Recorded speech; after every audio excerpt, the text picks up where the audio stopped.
Hello and welcome to the pilot episode of Keeping Pace with Cyberspace. I'm your host, Lucas Ashbaugh. Every week here, I'll be discussing an important current event relating to cyberspace and exploring how that impacts international affairs. To clarify, to listen to this podcast requires no technical background, as the main goal here is to frame all these technical events in the broader context of international affairs and to explain how that might affect us moving forward. Let's also make something else clear. There are currently a lot of podcasts out there that do news, a rundown of all the news for that week, or a technical exploration of a security or cyberspace event. This is neither of those. My aim here is to pick out an event or two each week and to really hunker down on the international, diplomatic, and security implications of that event. All right, so this week we'll be talking about the North Korean WannaCry ransomware.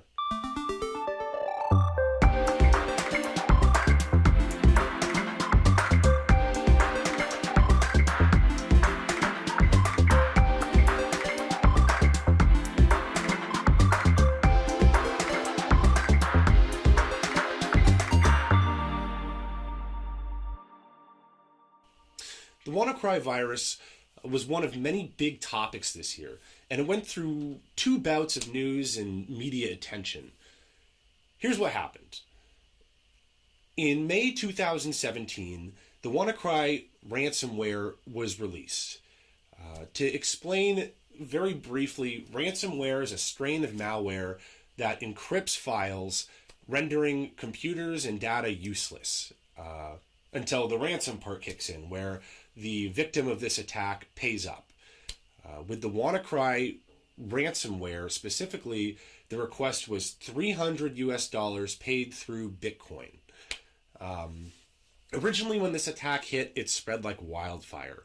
It was on front pages of news and I know my BBC app and everywhere else you looked. People wouldn't stop talking about it. Then all of a sudden a security researcher found a quick solution and it kind of seemed to deflate a little bit. Everyone took a breath. But then all of a sudden this new revamped version of it was released into the wild again, and it kept spreading and spiraling. At the end of all of this, 250,000 computers roughly were affected. And this is over 150 countries. So this is a pretty big international deal. The kind of aftermath of this was that hospitals, schools, important businesses, everything across the spectrum was hit. On top of that, in trying to deal with this, a lot of these victims had actually paid up to these demands, even though the ransomware was not lifted. After all of these payments, which totaled $50,000, there wasn't really much to show for it. Some of those hardest hit were Russia, China, Brazil, the UK especially, Ukraine. There were many more across the globe that were also severely impacted. So this was the first bout of news, right? This is what was dominating the news for about 2 weeks to a month. Then you kind of don't hear anything about it. It subsides. People take care of it. And all of a sudden on, I think it was December 19th, a week or two back, Tom Bossert, the Homeland Security Advisor for the White House, gets up and he says, we are officially attributing North Korea to this attack, along with the rest of the Five Eyes and Japan. And that's a big deal. Attribution is a really specifically hard task to do when it comes to some of these challenges, but we'll save that for some later discussion. So in what I've kind of just told you in that timeline, there's really a lot to mull over. So let's dig into it. The first thing here is that before there was this official White House attribution, along with all of these other Five Eyes in Japan, there was an attribution to the Lazarus Group. Now, the Lazarus Group is what is called a proxy actor. So For those of you that are into international affairs, you're probably used to this in kind of traditional kinetic conflicts. Those exist in cyberspace, and those are a lot more difficult because they're really hard to trace. As with most proxy groups, they're just used to give plausible deniability. So the Lazarus Group is a known proxy actor for North Korea. But this gets more interesting here, right? Because the WannaCry ransomware used a previous vulnerability. They used components from previous attack called Eternal Blue, which had been released by another proxy group called the Shadow Brokers. Now, the exact identity of the Shadow Brokers is still pretty unknown. A lot of people suspect Russia, other people suspect China, but they're obviously a very capable group. Now, the Shadow Brokers had stolen this Eternal Blue vulnerability from the Equation Group, which is the known proxy group for the NSA in the United States. So this is really interesting when you think about it, right? So it brings in this idea of blowback, right? And this is kind of a traditional deterrence consideration in the kinetic realm, but it's amplified in cyberspace. So if you're going to attack someone, you're going to expect a response. And can you handle that, right? So here specifically, the fear is that if you're going to release an attack, if you're going to attack someone, they can read the code and the vulnerabilities that were used in that attack, and assuming you're both using the same computers, they can hit you right back. And that's this idea of blowback, right? So traditionally what we've seen, what research has shown, is that governments have actually been pretty hesitant to launch these really large attacks for fear, as it's hypothesized, of blowback, right? In this example here, right? So say that either China or Russia was behind this. They stole this vulnerability from the NSA and released it into the wild, right? Again, this is an assumption that it would be China and Russia, but if it was, that they released this vulnerability and let it into the cyberspace wild, it was then taken by someone else and used in a way that directly hurt Russia and China the most, right? So that's definitely probably not what they had in mind if they were the ones that did this. Inversely, though, if we get to our next point here, the biggest takeaway from this whole thing is that there was no restraint. And this is really novel, okay? So this idea that this attack was built in such a way that it could spread across countries indiscriminately. It was targeted at all different countries, at all different types of business. That's really scary. There are really little to no examples in the analog kinetic world of just indiscriminate global attacks. I mean, maybe criminal bandits and theft and piracy, but even then I don't think that really qualifies. So it brings up this interesting question: is this hype or not? Or rather I should say, does this play into the hype that currently exists? So if you look at the news media, CSI, any of those fun shows, they kind of portray a lot of these attacks as just kind of being thrown around the Wild West, people attacking everyone with no restraint, and with private citizens and criminal organizations, yeah, that might be true. But with governments, it definitely has not been so far. Usually we've just seen attacks constrained to regional rivalries or specifically focused at hegemons like the US or between the US and China. And I just want to reiterate that is really scary if we are suddenly moving to a new norm where everyone is just going to attack globally indiscriminately. So let's assume that, I guess we know that North Korea got 50,000 Bitcoin from this, okay? And the assumption here is that all those payments were within 3 days of the initial release of this WannaCry ransomware. So at the time, Bitcoin value was $1,883 roughly. As of today, and this is after the spike, it's come down even a little bit, it's at 14,780. The value of Bitcoin over that time frame rose 685%. That means the new value of the original $50,000 that all of these people, these victims, had paid is now $34.25 million. That's crazy. Talk about a turnaround. Talk about a profit. And that's interesting, right? What does that enable North Korea to do? Are they actually doing these attacks with the sole purpose of acquiring more money that they can't get in other ways? They've been suspected of being behind the Bangladesh bank heist, which stole millions and millions of dollars. The Lazarus Group is Symantec has pointed at the Lazarus Group for that attack. And that's interesting because we haven't really seen governments employing cyber attacks and cyberspace as a way to get money that they can't get elsewhere. Maybe that's the future. Who knows?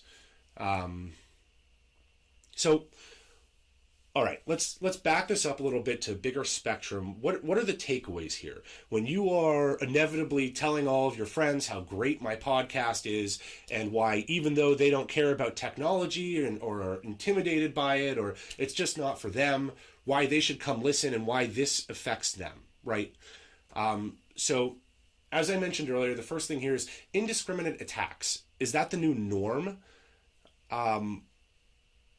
Previously, the kind of the way that modern warfare has been going is being able to be much more targeted and precise and really understanding what you're doing. And this is the opposite. This is just, well, we made this, let's just throw it out there. That would be a really destabilizing norm, to just having attacks and malicious activity sponsored and done by governments just thrown around. And that has real consequences, right? Because when a government sees this destabilizing activity and starts joining in on it, it increases the chance of actual kinetic conflict and physical domain conflict, which we don't want to see. Let's also talk about proxy groups. That's another takeaway here. They are clearly destabilizing as well. They ruin any chance of attribution, which is good for the attacker if you're trying to be secretive. But if we're just doing away with attribution in modern day conflicts, it increases the chance of more aggressive behavior, falsely accusing states, or knowing that a state did it, but really not being able to put your thumb on it in a way that you can disclose publicly. It's really not something that we want to see proliferate. There are already some international norms through the UN. They're voluntary norms, so people agree to them, but they're becoming widely popular that say, yeah, we're going to do away with proxy groups. Now, has that been implemented fully? I'm skeptical. But I do think it's a good start. On top of this, I mentioned this briefly, but I really want to bring this up.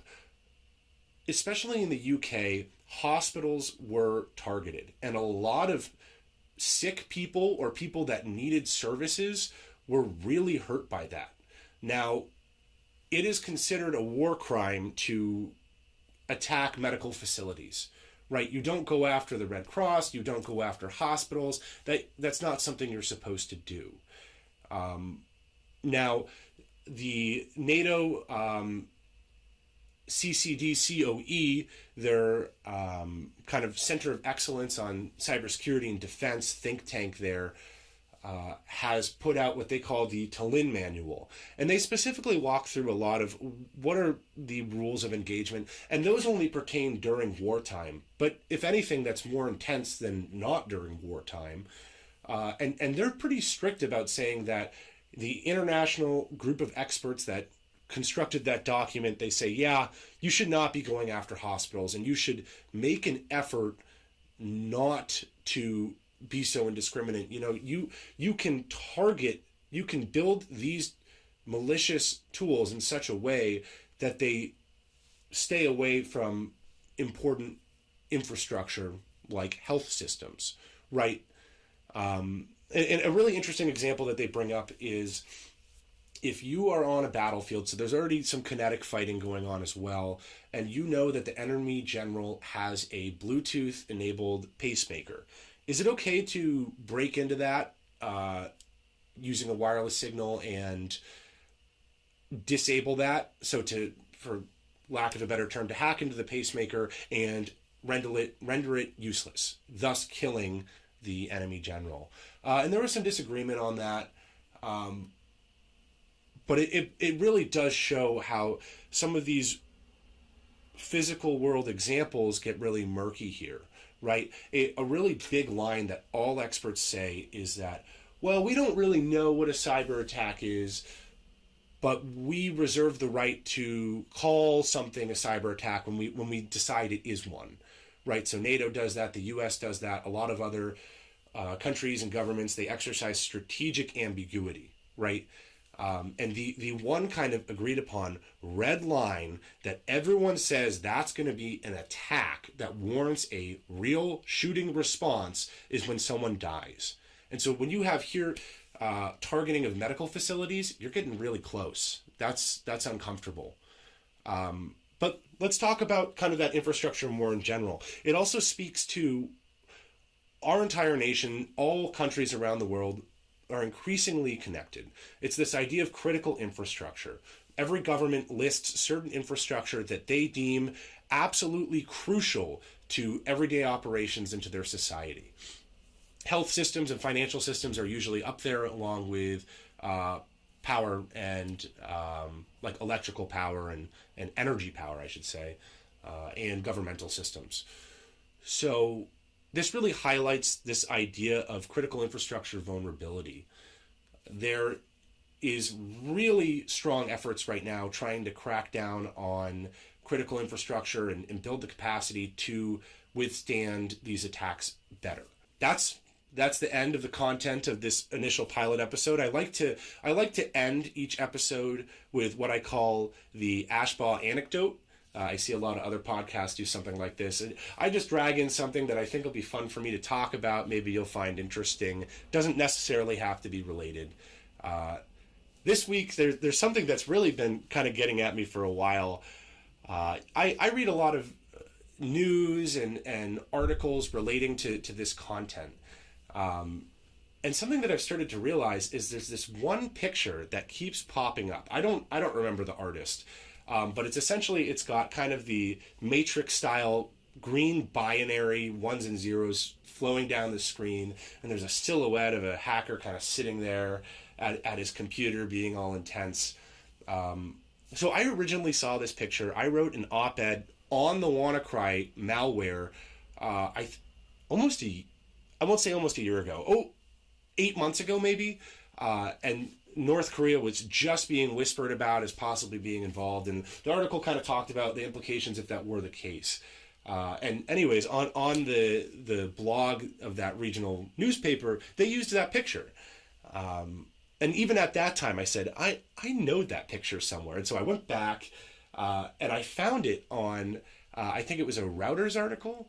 And then even doing more research to make sure I had the facts as well as possible for this specific podcast, you keep coming up over that picture. I just think it's funny. I don't know if it's open sourced or what, but it is the picture of the year when it comes to this specific content, is that binary silhouette hacker. It's pretty funny to me. Anyways, I want to wish everyone a happy new year. This will be not only my first podcast, but the last podcast of 2017. I look forward to moving forward with this podcast and your viewership. Thanks for taking the time to listen, and happy holidays.